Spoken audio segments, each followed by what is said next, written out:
Howdy folks, and welcome to Hawkmore Outdoors. And on today's episode, we're going to continue our wild edibles series.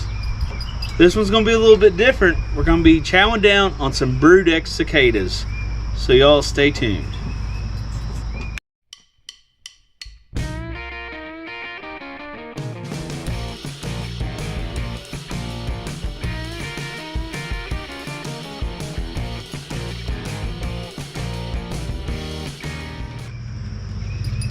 It's best to collect your cicadas early in the morning as soon as they molt out of their shells.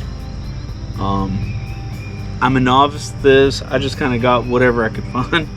Me and my niece collected several of them, and they were just hanging on the branches of trees and such, so we picked them, put them in a dish, and to dispatch them I just put them in the freezer. So I'm dealing with frozen cicadas here, and to clean them, I'm just peeling their wings and their arms off.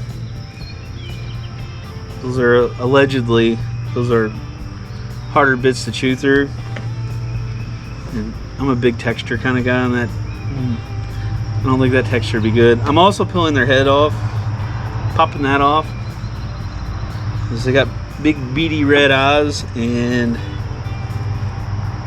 I'm not a big fan of my food looking back at me, so I'm just gonna pop that right off too. We got plenty of these. They're supposed to be up to 1 million cicadas per acre during this season. These cicadas have been underground for the last 17 years, and they're finally emerging in May through June, and they're gonna do their breeding thing. The larvae are gonna fall back into the earth, and they're gonna burrow down for another 17 years until they re-emerge. So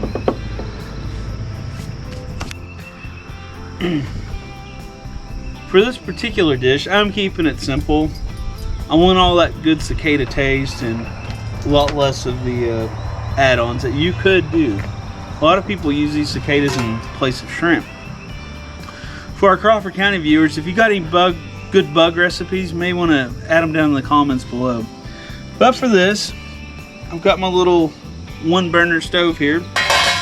I'll use our mess kit. It's Hawkmore Outdoors. Just a little bit of oil.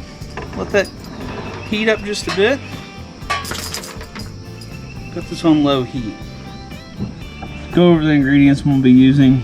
Like I said, keeping it real simple. Just have some salt, some rough chopped garlic, and probably about 15 or so cicadas. Once my oil's heated, put my garlic in. It's definitely heated. I'm gonna pull it off the heat. You don't want to burn your garlic. Go ahead and throw the cicadas in there, and salt to taste.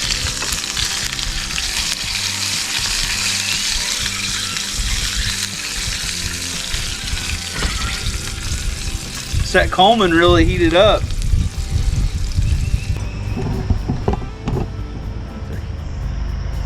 Here goes, folks, the moment of truth.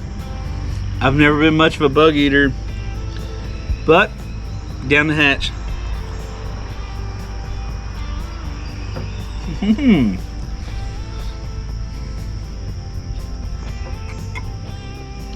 Not bad.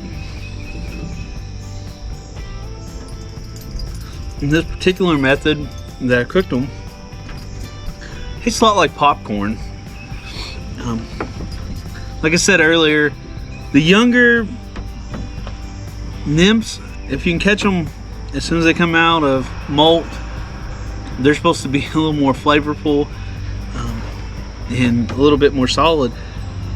There's like a very, kind of like popcorn, there's like an airy crisp to them. I mean, there's like it doesn't feel like it's not wall-to-wall meat in here. It's just a lot of open area.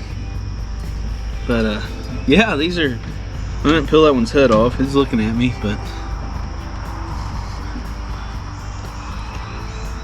I mean, not bad. There's a variety of ways you could fix these. You could deep fry them. That'd probably be good.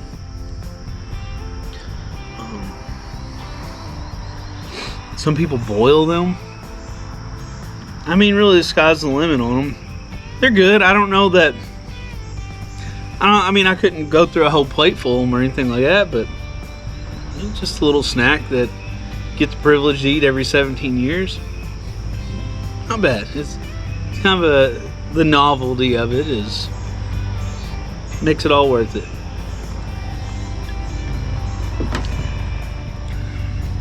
Well, there you have it, folks. A cicada catch and cook. And this video is only going to come around every 17 years. And heck, in 17 years, Hawkmeyer Outdoors might be the biggest outdoor channel on all of YouTube. It's yet to be determined. As far as cicadas, do your own research. Make sure you know what you're getting yourself into. You want to catch the right bug. Prepare them properly. You know, don't let this is for entertainment. Don't let this be a guide or anything, but definitely worth the shot. And give it the Hawkmeyer Outdoors seal of approval. Appreciate you guys watching. Hopefully we'll have a few more catch and cooks this summer. Got a few ideas up our sleeves, so we'll catch you next time.